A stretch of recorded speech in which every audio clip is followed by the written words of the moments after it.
asuntos de la iglesia que, bueno, pues yo creo que es importante tocarlo rápidamente. Hace unos días, hace unas semanas, un par de semanas o tres quizá, en Estados Unidos hubo una conferencia y ahí en esa conferencia se hizo pública una filtración de documentos que venían del Vaticano,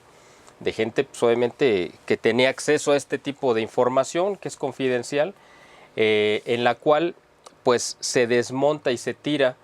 la mentira de Bergoglio, una más, pero esta sí fue esta está documentada, ustedes saben que él redactó, él firmó y publicó el 16 de julio una carta que se llama una carta, un motu propio que se llama supuestamente Custodios de la Tradición, en la cual lo que busca es tratar de restringir en la medida de lo posible, casi al borde de la prohibición, aunque no lo pueda hacer, pero cuando menos restringirlo lo más posible, la celebración de la misa tridentina, la celebración de la misa como se celebraba antes del Concilio Vaticano II y que después se siguió celebrando, pero ya en comunidades muy pequeñas, y que se liberó una vez más, se volvió a abrir a partir de que el Papa Benedicto XVI publicó su propio motu propio que se llamaba Sumorum Pontificum en el año 2007, y ahí pues se liberaron las restricciones que tenía la misa, donde se tenía que pedir permiso a un obispo para celebrar, etcétera. Bueno, pues esto dio grandes frutos, hubo comunidades que empezaron a crecer mucho. Aquí en Guadalajara tenemos yo que la más importante en Hispanoamérica probablemente. Entonces se dieron pues frutos muy importantes que pues al Vaticano evidentemente, al Vaticano de Bergoglio pues no le gustaron para nada. Entonces él ha querido acabar con esta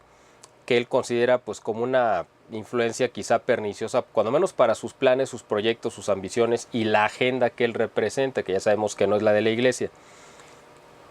Entonces, esa carta, ese documento del 16 de julio, él lo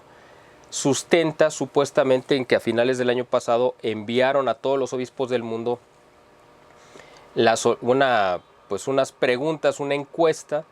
para que respondieran cómo se había aplicado y cuáles eran los frutos y su opinión sobre el documento Sumorum Pontificum y el crecimiento de las comunidades tradicionales. Bueno, pues supuestamente Bergoglio dijo que ya recibió las respuestas y que en su mayoría eran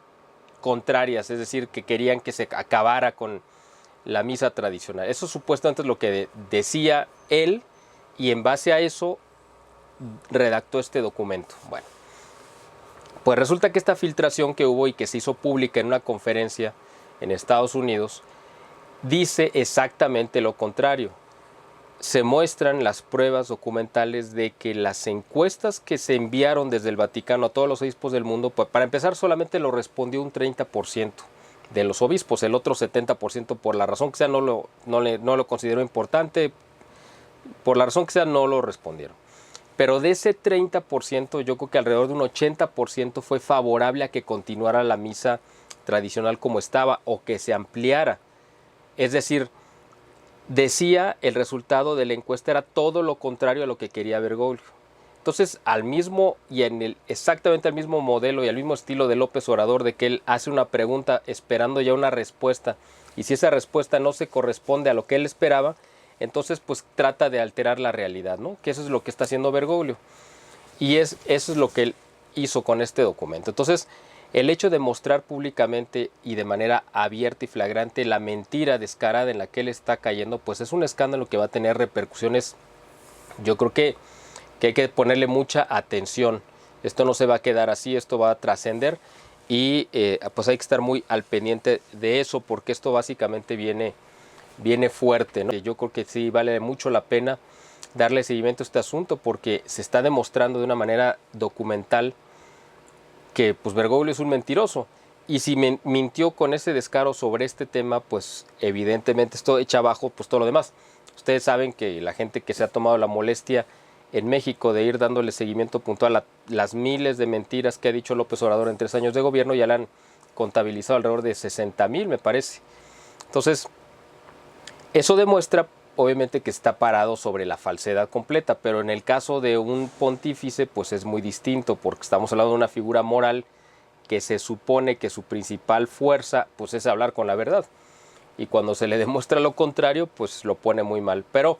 esto es algo muy común de los dictadores pues comunistas, ¿no? sobre todo latinoamericanos, y Bergoglio pues es un dictador comunista latinoamericano.